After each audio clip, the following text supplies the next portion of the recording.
Welcome, everybody, to Spiritually Raw. How are you? We are your 5D mystics. This is April. I'm Jay, and welcome. We got a cool ride on today. Our soul sister, Suzanne Ross, channeler and spiritual counselor, is here with us today. Right back at you, Suzanne. Suzanne has the tunes into the higher intelligence to ignite your energy centers and activate dormant DNA strands. Yes, she does. Suzanne, now you may say, oh my gosh, I've seen her before. Well, yes, she's been on the show multiple times, and we love having her on. And for those of you that, if this is your first time connecting with her, all of her past show links will be in the show description, so make sure to check them out. But Suzanne is also the host of a upcoming Sedona Supersonic Sedona Transcendence Retreat. It is Thursday through Saturday, September 21st to the 23rd, 2023. It is literally going to be a vortex of off-the-chart journeys with world-renowned Gaia TV channelers, including Reuben Langdon. He's the host of interviews with ED. He was also just recently on our show, for those of you that didn't catch that. They're also having a CE5 CONTACT experience under the stars. That's so cool. Calling in the Galactics. That's even cooler. Also, no, you don't even know about this part. They're having a Galactic Q&A Round Table featuring the channelers and the beings that the channelers are connecting with, and you get to have a Q&A with them. All of her links are in the show description. She's also offering a 10% discount code. I think it's Spiritually Raw 10. You got it. Spiritually Raw 10, it'll be in the links as well. And Suzanne, did you want to start out with the clip, the 3-minute clip, or how do you want to roll into that? Oh, that would be fun. Sure. Why don't we just, take off to introduce people to those 3 channelers specifically, who are, as we know, Sandrine Sauvenier, Georgia Jean, and Rob Gauthier. Awesome. Fantastic. So today, the teachings, the sharings that we have for you, everyone, dear ones, it is that once you understand that the ascension process comes from the conscious spiritual evolution undertaken by a human, you will be able to understand that to become really ascended into the higher realms of existence, 5th dimensional and above frequencies, if you prefer, it is for you to remember the truth of your own quantum divinity. To give you a sort of rundown of what has been going on in this process of moving into a 5D bandwidth, for a long time, dear ones have been occupied with harvesting energy out of the old framework of reality to build the 5D construct so it can support more and more of humanity moving on to that 5D grid and generating reality from that. Yes, of course, you can play a part of the collective consciousness. You can choose a side that will divide yourself from others more so. But will this serve you for the expansion?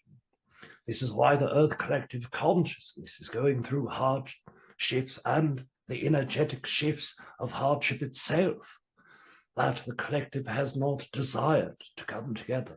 All right, everybody. Wow, wasn't that cool right there? That was pretty cool right there, watching those clips. So again, remember all those connections. You're going to meet these amazing channelers. Check out that links in the description below. Suzanne does these events better than anybody. She really does. She's solid. True. She's dedicated. This is her life's passion. You could feel the vibe. So click on the links. And if you've ever wanted to get to Sedona or that part of the world to get connected, this is just, just do it. Just stop it and do it. You'll love it. You'll love it. All right, Suzanne, let's get in a rhythm here. From your perspective, ascension, like what does ascension really mean? It's such a loosely thrown out term from so many places, but can I get your vibe and your interpretation of what it means to you? Absolutely. And it is funny because I have a Sedona Ascension retreat in March during the spring equinox, and I have a Sedona Transcendence retreat in the fall. So what are ascension? What's transcendence, right? And even my own brand is Suzanne Ross Transcendence. So for decades, many of us have been engaging in spiritual practices that allow us to enter these trance states, right? Transcending the 3D matrix, if you will, and moving into higher states of consciousness, expanding our consciousness, recognizing that we are not our body, and that as such, we can soul travel and experience higher realms, astral realms, even higher dimensional planes where there's higher dimensional beings. And so that is transcendence. Ascension is the process by which we continue to consciously evolve, right? By intentionally raising our love light frequency. And this may be through spiritual practices, as well as just every day being the best possible person that we can, being loving, kind, compassionate, caring beings, right? On top of that, I also feel that part of our evolution is to be informed, to have the knowledge and the wisdom that is often offered by these higher dimensional beings, right? They bring in this advanced knowledge, this sacred wisdom, which is essential if we are going to evolve into a higher dimensional plane, right? And so this is all part, I feel, of the ascension process. So the more that we know, the more that we engage in spiritual practices, the more that we continue to become the highest frequency love light beings that we can, the more and more we move out of this third dimensional spectrum and into the higher planes. I love that you just referred to it as a 3-dimensional spectrum, because I think that will help people start to articulate and understand what that even means. Because most of the times people are, you have this idea of 3D, 4D, 5D, like that from my perspective, it's a level of consciousness, right? That you're moving up. I think a lot of people have this concept or idea in their mind that one day, the magic wand is going to be waved, and then automatically we're all going to be transformed from this lower density or lower consciousness, whether they do the work or not, into a higher level of consciousness. What is your viewpoint and take on that? It's kind of one of those things we don't know until it actually unfolds, but I do believe that it's happening now. And it's because of our intentional effort to evolve and make these quantum leaps into higher consciousness, right? With all that we're doing and engaging in.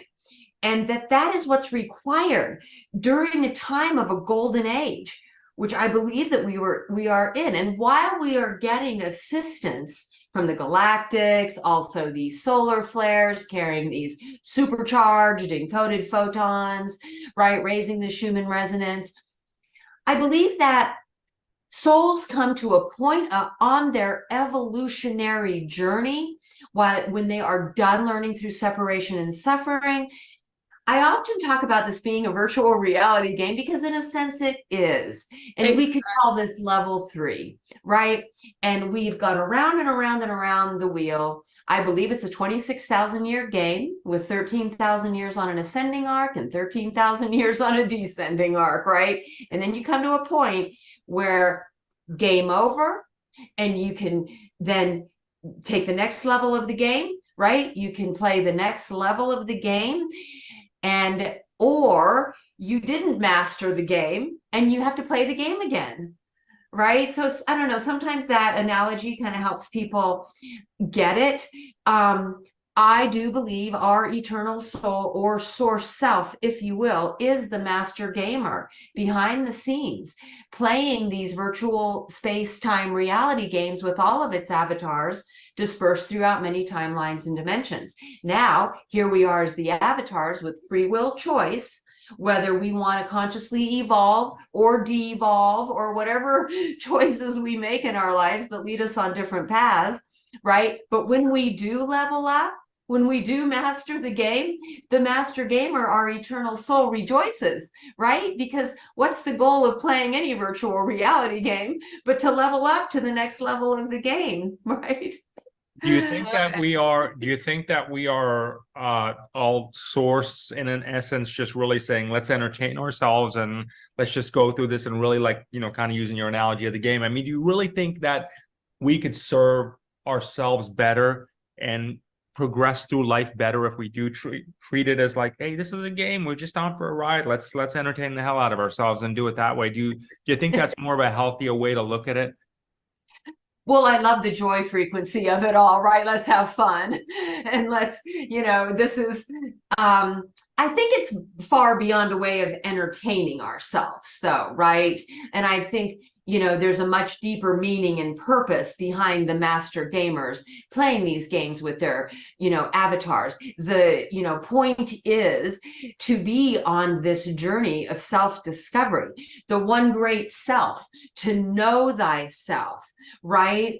First, by creating this central universe, all in its perfect divine perfection in an existential, you know, place where you can be.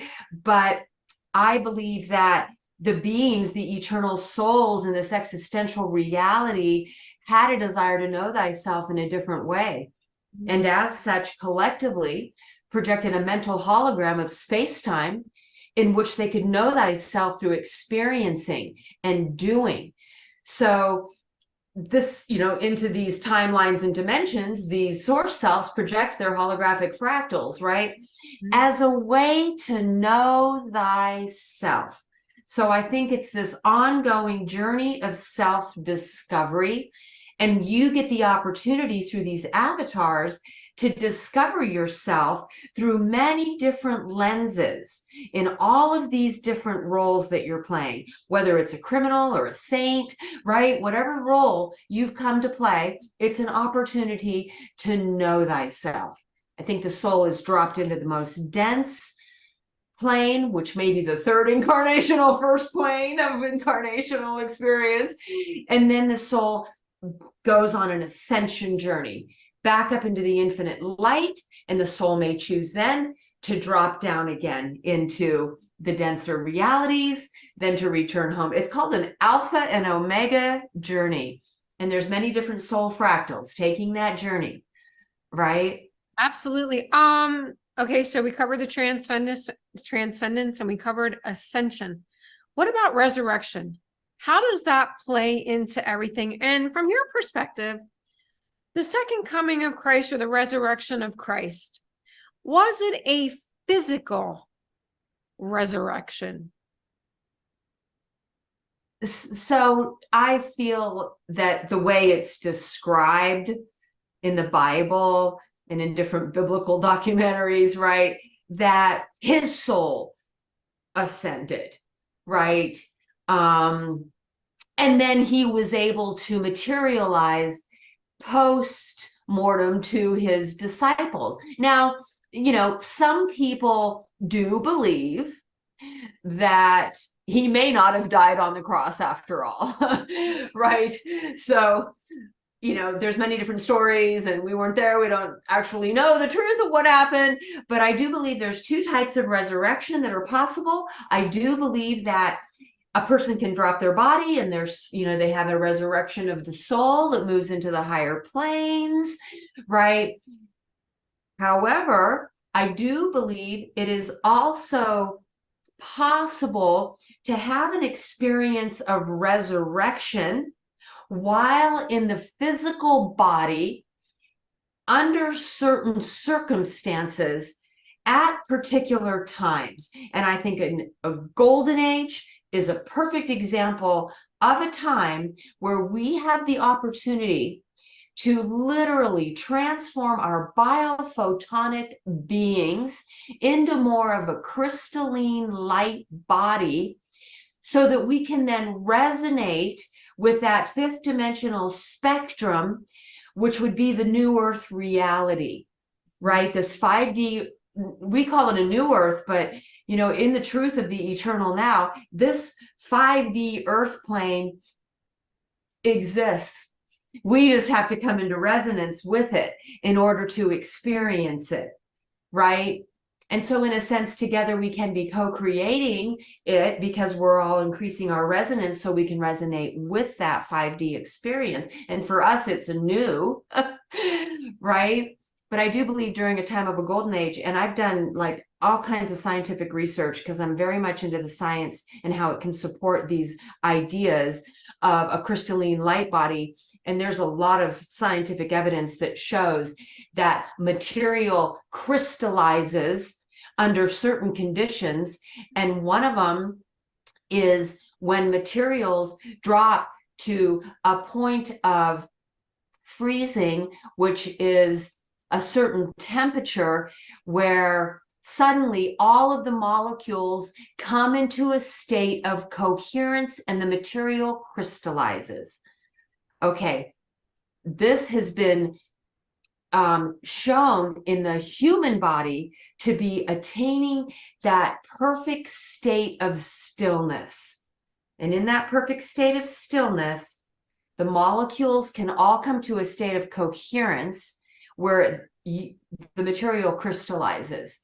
So, you know, when someone says you can transform your body into a crystalline light body, I want to know the science behind it. Is it really possible? And it just so happens that it is. I agree with that because we both can feel our bodies, not only, you know, visually we are looking different. I mean, I actually can say I feel like I look different, but we feel different. We feel lighter. We don't feel as dense.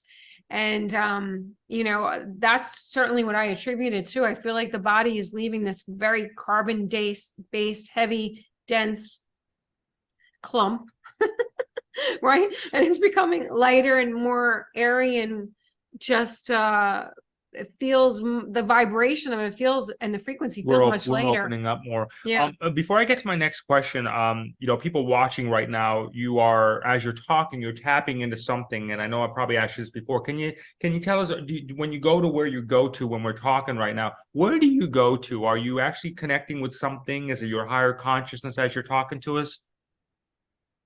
It's twofold, because I am very present when I tune in to that knowledge and wisdom that I wish to share at the time.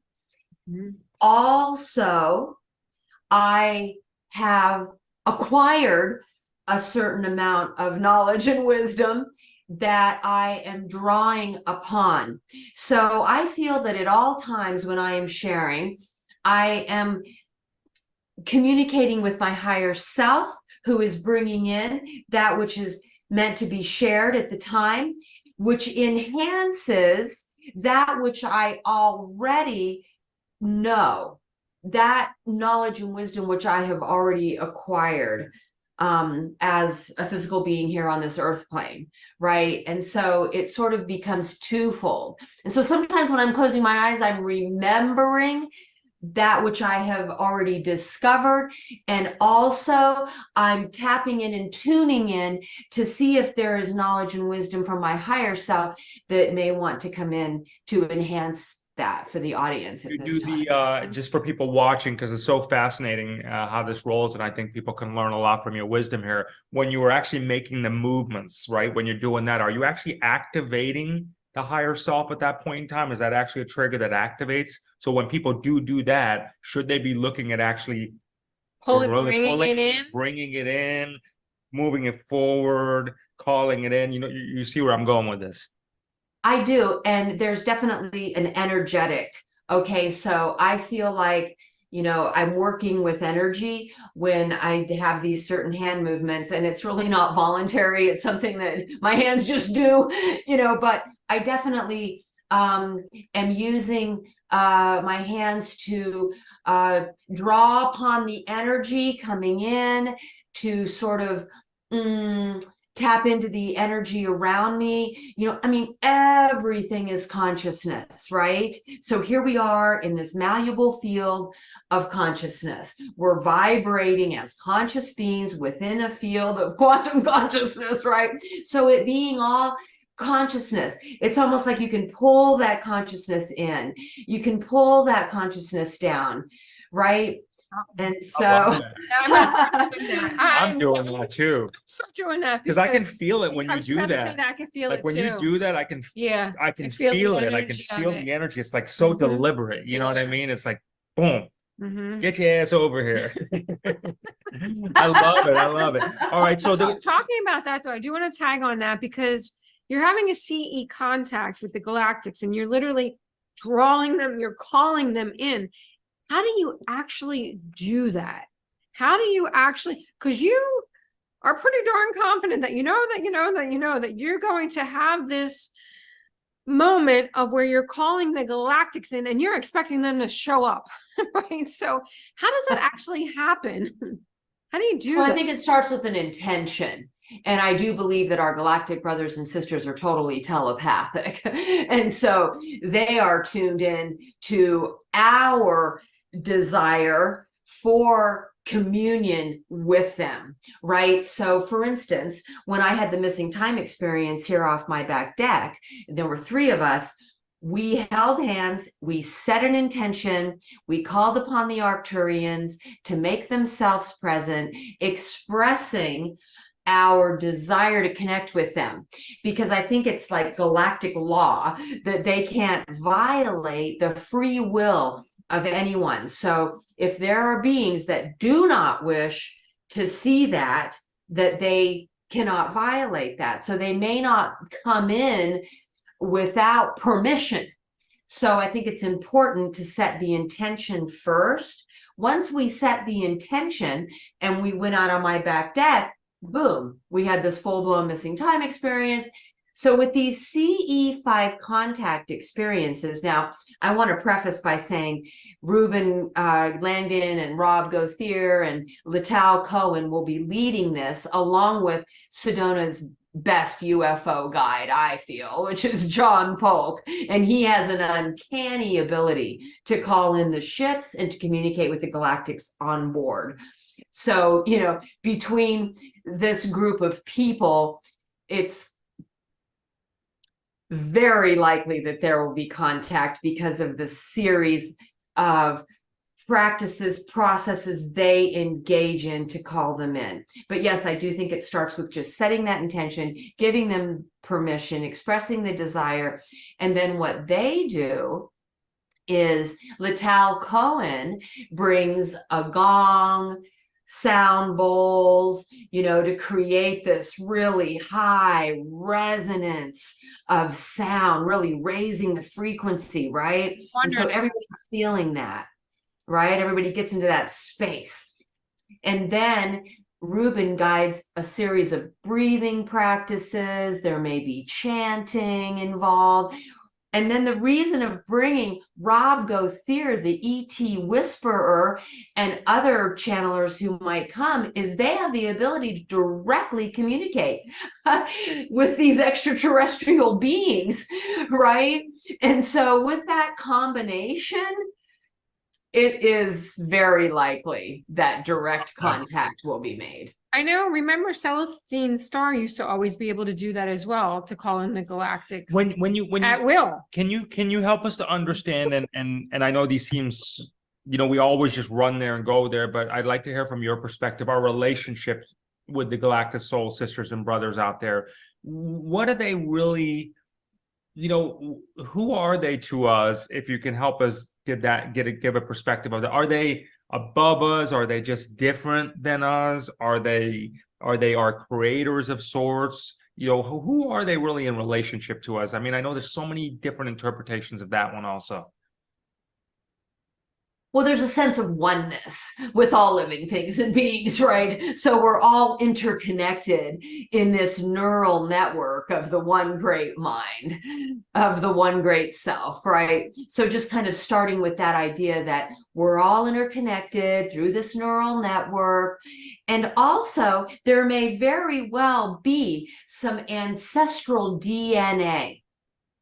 Because I do believe that there have been different times throughout humanity's evolution when these galactic beings have come down and done some genetic engineering. right? I think the Sumerian clay tablets are spot on about these beings from Nibiru coming and doing some genetic engineering. I'm sure, you know, prior to that, the indigenous talk about the sky gods and the star people, and, you know, the missing link where there was this dramatic upgrade in human intelligence, you know, from a primitive being to Homo sapien being. And so I do believe that we carry the DNA, the starseed DNA, and there may have been some starseed DNA encodement on planet Earth herself as a life experimentation lab prior to human beings even coming into incarnation here, right? We may reincarnate here from having lived on other star systems, coming in a golden age to be teachers. So I think there's a lot of like starseed DNA amongst the human population, and that makes these star families our ancestors, or, you know, our relatives, if you will, right? Does And that I mean, also, I'm go sorry. ahead. Does that That's mean okay. everyone that is here right now a star seed? What, from your I perspective, don't think so. actually I think there are Gaians. I think you can also have just Gaians, right? Like people who came into their first incarnation here on planet Earth, and in that sense, they may be simply Gaian.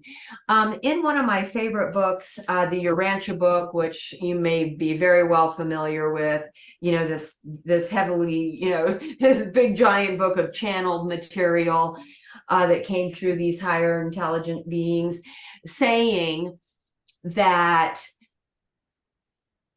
there are, out of 10 planets, only one decimal planet, they call it, chosen to be a life experimentation lab. That means that the other 9 have only one race of beings. But on a life experimentation lab, you can have multiple races of beings seeded by multiple different star races, as well as Gaians. And that's what we're in. sounds a lot like Earth. Right. So we're that decimal planet. They say that in this book, that this planet is a decimal planet where that is allowed. And that's why these different star beings have come in over the course of humanity's evolution to upgrade us with their DNA, and or we're coming in from different star systems already with that starseed DNA. I also feel the galactics, whether there are ancestors or, you know, just teachers, that they are compelled to reach down and give lower evolutionary beings a hand up. It is part of their soul's mission, if you will, in interest of the evolution of all living things and beings across the universe, right? This collective evolutionary impulse, just like we here on planet Earth feel inspired to be teachers, guides for others who may be seeking guidance, right? Here we are seeking guidance, and these higher intelligent beings come through us in answer to our call to offer us that upleveling. Upgrade. Upgrading. Thank you. Are there lower evolution beings than us right now that we know of and than what we see? So, for example, if the galactics are helping us as lower evolution beings as part of their soul journey, Are we helping people? Are we helping people? Absolutely. I think there's a wide spectrum of evolutionary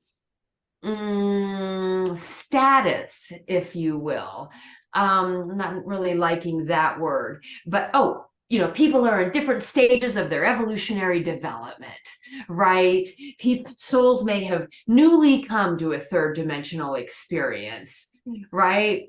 And they want to, you know, and they're starting, maybe sometimes I like to give numbers to it, although I'm not saying this is valid, but say that there's, you know, 10 levels in any one given dimension. So someone may come in at 3.0 or 3.1, right? And they're ready to start their third dimensional journey to learn everything that you can learn in this type of reality of duality, right? And then they evolve over time, right? Some people have been here a gazillion times and they're at 3.9 and they're ready for 4.0.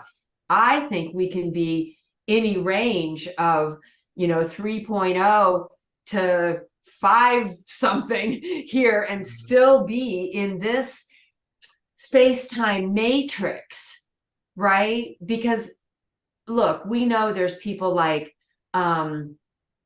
Buddha, Babaji, maybe Gandhi, these different beings who definitely achieved a much higher resonance, right? I mean, their soul could leave their body for extended periods of time and they could actually reappear in other locations, right? So I think that you can be a higher dimensional consciousness being and still interact with beings on a plane that may be labeled a lower dimension, right? Does that make sense? It does. Do you believe that there's anything to this concept of past life experiences with people or clusters, or do you think that when we come back here or we decide to come here, it's just part of the programming that comes in there, like something that says, oh, you are familiar, or do you believe we've actually physically have met some of these people before in previous lifetimes, or do you think it's just a new soul experience and it's our thoughts are in, or we've been programmed to think that we may know that person from a previous life? So in truth, there is one eternal now moment. We know time is an illusion. It's a linear timeline given to us so we can have experiences that have a beginning and ending. But in truth, all of these timelines are simultaneously unfolding all at once, right? And that's the perspective of our eternal soul or source self, right? And so if we think that all of these timelines where we and others are experiencing parallel realities in different timelines simultaneously unfolding, then what you have are bleed throughs, right? And so these bleed throughs from these other lives that you and your soul family are having then bring you into this sort of remembrance in this lifetime. That's why when I do regressions, I don't call them past life regressions. I call them timeline regressions, right? Because sometimes they're in the future, actually, but it's all of these concurrent, parallel realities of different timelines unfolding. And because it's all you, Jay, I mean, it's all you. So you can tune in to any of the avatars who you are being. And the process I use is that I tune people into their eternal soul essence so they can see through the eyes of their eternal soul all of the avatars that they are being in any given timelines and dimensions.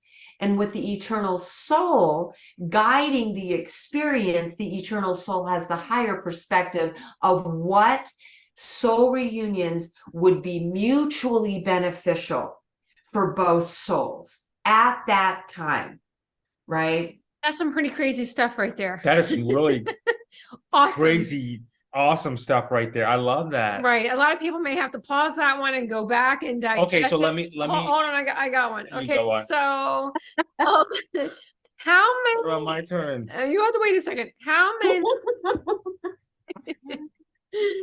How many soul fractals, or how many more of us experiences are we actually living? Are some of us only living like a few, or are some of us living like 100 different timelines at once, or 1,000 different timelines at once? It's got to be infinite, right? Well, I'm going to let Theosophy answer this. So you're familiar with Theosophy, brought in by Madame Blavatsky long ago, and then different people picked it up. Alice Bailey, Dr. Joshua David Stone, right? A lot of channeling of Jawal Cool, right? And so what these teachings say is that we have the potential to have 12 personalities in each of 12 dimensions at any given time for 144 soul extensions, which collectively is called our monad. So we that's could have- where the 144,000 comes from. Is that where the 144,000 comes to? Is there any relevance to that connection of the 144? I do believe so. However, Theosophy is saying that any given soul has 144 soul extensions dispersed throughout space-time at any given time. And that's the potential, right? So I'm not quite sure like where the 1,000 comes in, although there's different theories about that. But the number 144, right, would be 12 times 12 or 12 times 12,000. So would one of those 144 then, quote unquote, at times in people's life, would one of those 144 be the walk-in in some cases for people? You know what I mean? Would it be that kind of like people experience the concept of a walk-in? Would it be one of your already existing 144? They just kind of come into that time that you're in right now and maybe flip with you and say, okay, I'll take this time on this one. Is it kind of maybe like that? Well, what comes up for me is that we can intentionally co-create a soul merge experience with a higher dimensional aspect of ourselves. And that's what I do in multidimensional soul reunions. This is expressing a desire to be up-leveled in a soul merge experience so that a fifth dimensional aspect of yourself can soul merge with you in order to up-level you. Okay, this would be a soul agreement between the 5D avatar and the 3D avatar, let's say. Okay, so that could be an intentional soul merge experience. I mean, the word walk-in has many different possibilities for definitions, right? I mean, many people believe that a walk-in may happen when, say, the person themselves is leaving this incarnation.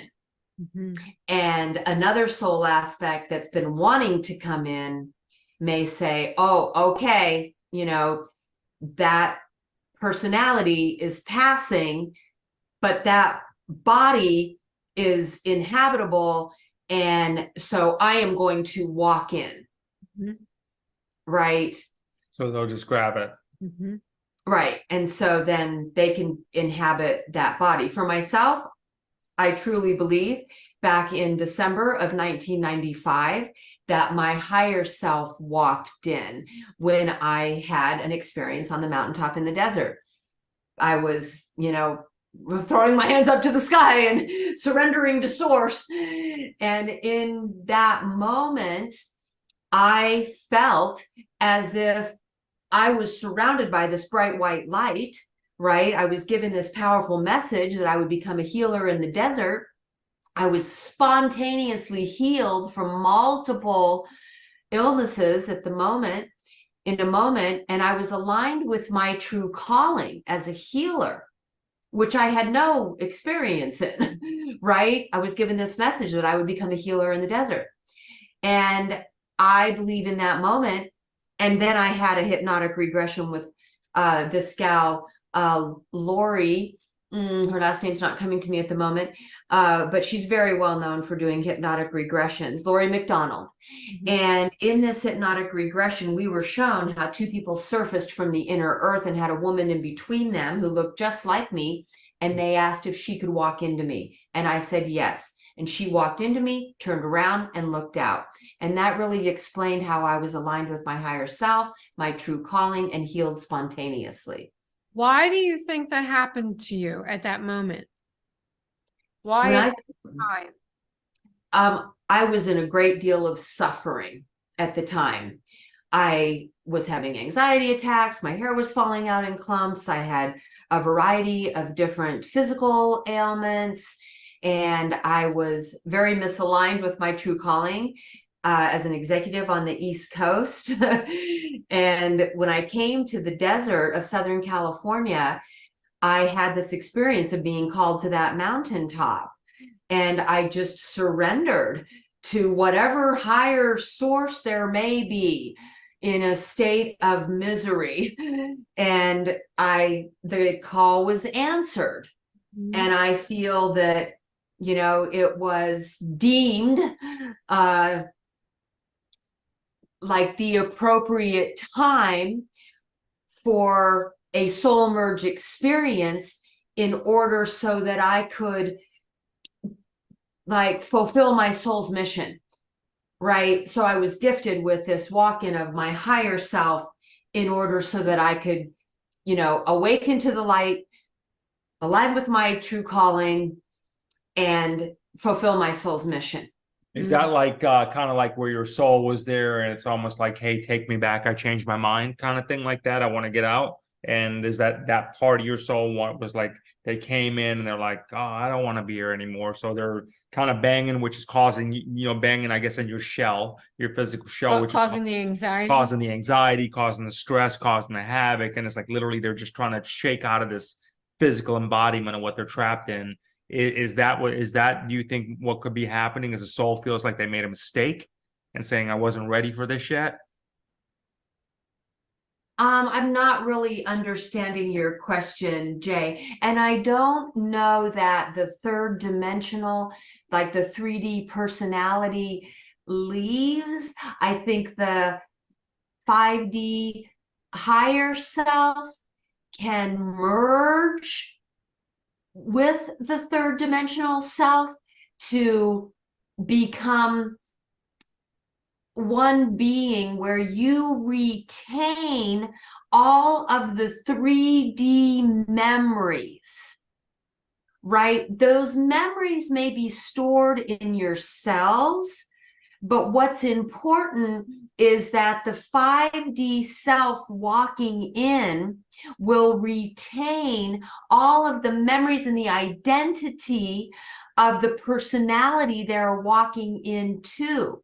Right? So I still knew myself as Suzanne, right? I knew what my life was like before that moment, 100% who my parents were, all my friends, you know what I mean? But I was upgraded. You were upgraded. Okay. So you didn't have a sense of, okay, well, who am I? The people around you were like, who are you? You know, you've changed. It was just, you felt more like I'm connected now. It's almost like, boom, you connected it. And I was changed in a very palpable, noticeable way as well. Like I was depressed, had anxiety, right? Like I said, my hair was falling out in clumps. I felt like I was dying. I felt like my life at the time was literally killing me, right? And after this, I felt more alive than I'd ever felt, right? I was filled with so much enthusiasm and excitement over my new life in the desert. I knew it was the absolute truth for me. And people were like, wow, like, who is this new you?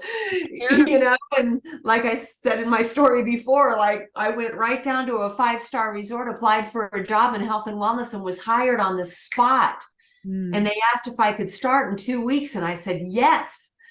And even though it seemed surreal, I knew that this was my true calling, and everything fell into place perfectly for me to start my new life in the desert, right? So, you know, it's quite magical and mystical, you know, upon reflection, but I think that's what happens in a soul merge experience.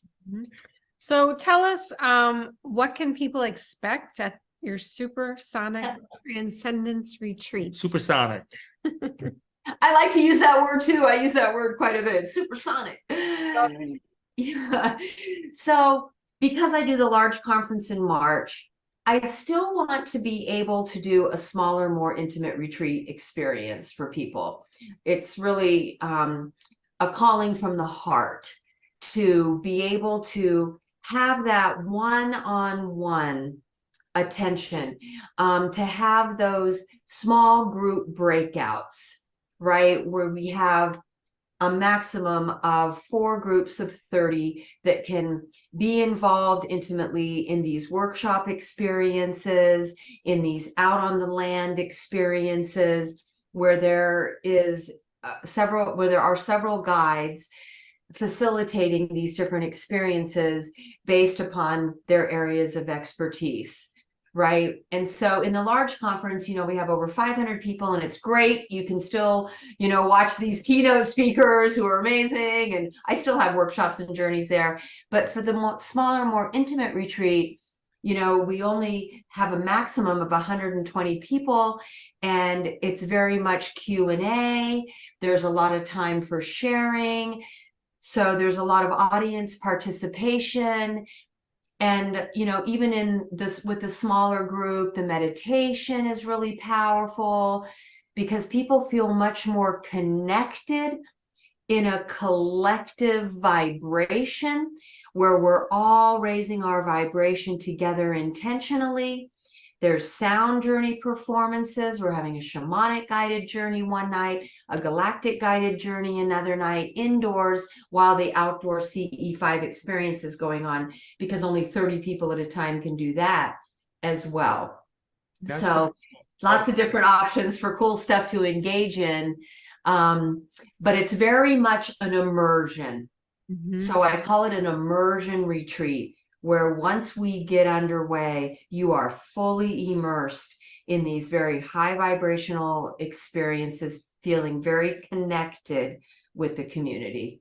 I love it. I love it. Fantastic. The links will be in the description below, everybody. Suzanne, as always, thank you for your service, for real. I mean, it takes a lot to pull these things off, so. That's what Thank you. It's a labor of love. That's for sure. And together with Suzanne's help, we are turning the universal key to global harmony and creating a unified world. Thank you so much for tuning in.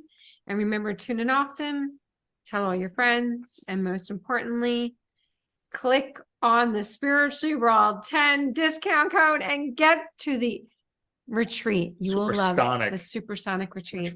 So much love, many blessings.